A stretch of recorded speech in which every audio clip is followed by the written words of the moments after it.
అది కండిషన్ ఏంటంటే business మెంటాలిటీలో problem వస్తుంది. నేను చెప్తున్నా కదా, మెంటాలిటీ అంటే మీకు చాలా మంది అనుకుంటారు, నేను బిజినెస్ లోకి వచ్చినప్పుడు ఎలా అయితే ఉన్నారో మీ పెయిన్ఫుల్ డ్రీమ్ ఎట్లయిందో, మీ యొక్క స్ట్రాంగ్ ఎమోషనల్ డ్రీమ్ ఎట్లయిందో అట్లాంటి డ్రీమ్ ఉందా లేదా, అదే డ్రీమ్ మెయింటైన్ చేస్తున్నామా లేదా అనేది మీరు ఎప్పుడైతే హ్యాండిల్ చేయగలుగుతారో. లేకపోతే మీ బిజినెస్ ఎట్లుంటుంది అనుకున్నంటే స్వామీజీ లెక్క అంతా అంతా ఇట్లా ఉండొద్దు. అర్థమైందా? నేను చెప్తున్నా ఏంటంటే సత్సంగ లెక్క మీరు మహర్షి లెక్క అయిపోయింది, ఇప్పుడు కాదు. సో బిజినెస్ చేసే క్రమంలో చాలా రకాల తప్పులు చేయాలి, మీరు మళ్ళీ జరగకుండా చూసుకోవాలి కూడా. మీరు ఏ తప్పు చేయట్లేదంటే ఏ కొత్త పని చేయట్లేదు అన్నట్లు లెక్క. ఏ తప్పు చేయట్లేదు, ఎవరైనా చేయట్లేదు అంటే నేను చెప్తున్నా మీరు పనే చేయట్లేదు, మీరు కొత్త పని చేయట్లేదు అన్నట్లు లెక్క. బిజినెస్ లో ఏం మొమెంటం లేదన్నట్లు లెక్క. కానీ అది మళ్ళీ ఒక్కసారి జరగకుండా చూసుకోవాలి. సో బిజినెస్ లో 3 రకాల బిజినెస్ మెంటాలిటీ ఎట్లా ఉండాలి. ఫస్ట్ మెంటాలిటీ వచ్చేసి లేబర్ మెంటాలిటీ.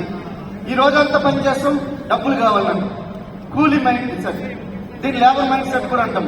రెండో మైండ్ సెట్ వచ్చేసరికి మనకు ఎట్లా ఉంటుందంటే శాలరీ మైండ్ సెట్ ఉంటుంది. వీళ్ళు నెలంతా పని చేస్తారు, జీతం గురించి వెయిట్ చేస్తారు.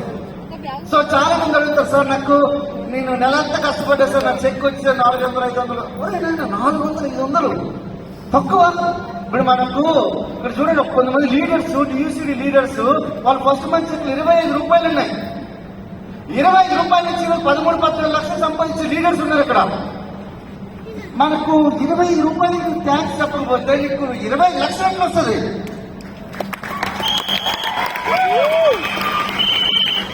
నాకు తెలియదు కానీ ట్యాక్స్ అనేది నీకు వరం, ట్యాక్స్ అనేది నీ స్నేహితుడు.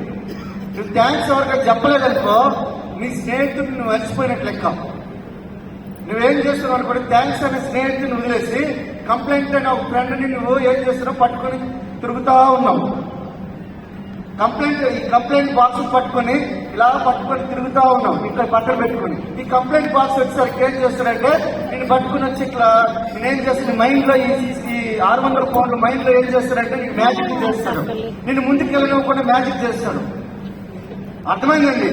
సో మీకు ఈ కంప్లైంట్ ఫ్రెండ్ని పక్కన పెట్టి థ్యాంక్స్ అనే ఫ్రెండ్ని పక్కన పెట్టుకుంటూ నడుచుకుంటూ వెళ్ళాలి. ఎప్పటి వరకు వెళ్ళాలనుకుంటే ఈ బిజినెస్ లో మీకు అనుకుంటా మీ సీడీ ఎప్పుడైతే రిలీజ్ అవుతుందో అప్పుడు వరకు మీ థ్యాంక్స్ అనే ఫ్రెండ్ని పట్టుకుంటూ వెళ్ళాలి.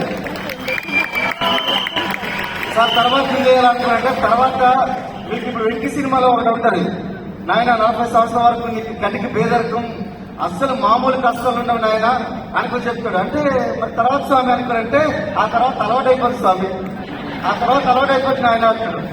అట్లా మన థ్యాంక్స్ అనేది అలవాటు అయిపోయింది. నిజంగా చెప్తున్నా, నాకు హిందీ రాకపోవడం అనేది నాకు చాలా వరం. నాకు ఎందుకనుకుంటే భారత సార్తో ఏదైనా మాట్లాడితే ఓన్లీ ఏం చెప్తారంటే నా అచీవ్మెంట్ మాత్రం మాట్లాడతాను, అది కూడా ఓన్లీ గోల్డ్ అయినా సార్, స్టార్ అయినా, డైమండ్ అయినా, ఈ పిన్ని గురించి చెప్తాను నేను. నాకు ఒక వరం అది అయిపోయింది. ఎందుకనుకుంటే సార్తో ఇప్పుడు మాట్లాడిన అచీవ్మెంట్, ప్రోగ్రెస్, గ్రోత్, ఈ 3 పదాలు వాడతాను. నాకు తెలియదు కంప్లైంట్ బాక్సులు తయారవుతారు కొంతమంది. దౌర్భాగ్యం అది. కంప్లైంట్ అనేది మన శక్తిని హరించేస్తుంది, మన యొక్క ఎనర్జీని హరిస్తుంది. మీకు తెలియదు, ఒక కంప్లైంట్ ఇచ్చి చూడండి మీ యొక్క ఐక్యూ అనేది దెబ్బతింటది. నేను అందుకే కంప్లైంట్ ఇవ్వను, నేను మౌన ముని లెక్క ఉంటాను, నేను ముని లెక్క ఉంటా. ఏ కంప్లైంట్ చేయను, ఎప్పుడు మీద కంప్లైంట్ చేయను. ఓకే ఇన్ఫర్మేషన్ ఇస్తా, ఓకే మార్చుకోవాల్సి మార్చుకో, లేకపోతే నేను చెప్తాను నా అంతా నేను మార్చుకోవడానికి రెడీ ఉన్నా, బిజినెస్ మెంటాలిటీ రెడీ ఉన్నా. నేను చెప్తున్నా కదా, ఒక్క క్షణం బిజినెస్ గురించి ఏదైనా నేను ఉపయోగపడుతుంది అనుకుంటే ఆ క్షణమే నేను ఇమీడియట్ గా 200%, 300%, 1000% మార్చుకుని పెడతాం. చాలా మంది తెలియదు. కొంతమంది నాకు నా పేరు కూడా కొంత ఏరియాలో లీడర్స్ తెలియదు. ఎందుకు అనుకున్నారంటే కొంతమంది లీడర్స్ దౌర్భాగ్యం ఏంటంటే నీ డిసిషన్ విషయం కూడా వాళ్ళకి బయటకు ఎవరు చెప్పరు. అట్లాంటి దౌర్భాగ్యం కూడా లీడర్స్ మన దగ్గర కొంతమంది దగ్గర ఉన్నారు. అట్లాంటి చేయొద్దు. ఈ కంప్లైంట్ బిజినెస్ మెంటాలిటీలో చాలా పవర్ఫుల్. మీకు కావాలంటే గుడ్ వైబ్స్ అని గుడ్ హెల్త్ అనే బుక్ ఉంటుంది. మంచి కంపెనీలు మంచి జీవితం. ఆ బుక్ లో నేను చదివాను నేను. మనం ఎప్పుడైతే ఒక విషయం మన నోటి నుంచి వచ్చే పదం ఏదైతే ఉందో ఆ పదం సృష్టిలోకి వెళ్ళి మన ఒక కొన్ని 100 రేట్ల రూపంలో మనకు బయటకు వస్తుంది. మనం ఏం చేస్తున్నాం అనుకుంటే ఏ సిచ్యువేషన్ వచ్చినా మనకి ఇప్పుడు భార్య సార్ చెప్పారు కదా, ఏదైనా కర్మణ్యే వాధికారస్య మా ఫలేషు కదాచన. మీరు ఏం చేసినా తిరిగి వస్తుంది. నేను అందుకే చెప్తున్నా కదా, ఎవరిపైన కూడా నెగిటివ్ కానీ మనకు కంప్లైంట్లు కానీ ఇట్లాంటివి ఏవైతే ఉన్నాయో మనకు ఆల్రెడీ ఉంది. No complaint, no criticism, no condemnment. ఈ 3 పదాలు మనం వదిలేసి ఏం చేస్తున్నాం అనుకుంటే ఎప్పుడు చూసినా కంప్లైంట్ బాక్స్. ఏందో సార్ నాకు సీట్ దొరకలే, ఏందో సార్ మరి నాకు ఇక్కడ ఏమీ దొరకలే, నా సీట్ నాకు ఎక్కడో దొరకలే. ఇప్పుడు చాలా మంది యూసీడీ సీట్లు దొరకలే, కంప్లైంట్ చేసుకుని పోతే బిజినెస్ ఎక్కడికి వెళ్తాం మనం? బిజినెస్ మెంటాలిటీలో వెరీ ఇంపార్టెంట్. మన డ్రెస్ కోడ్ ఇంపార్టెంట్. కొంతమందికి ఏంటంటే మీకు చెప్తున్నా రంగురంగులు బతుకులేస్తారు.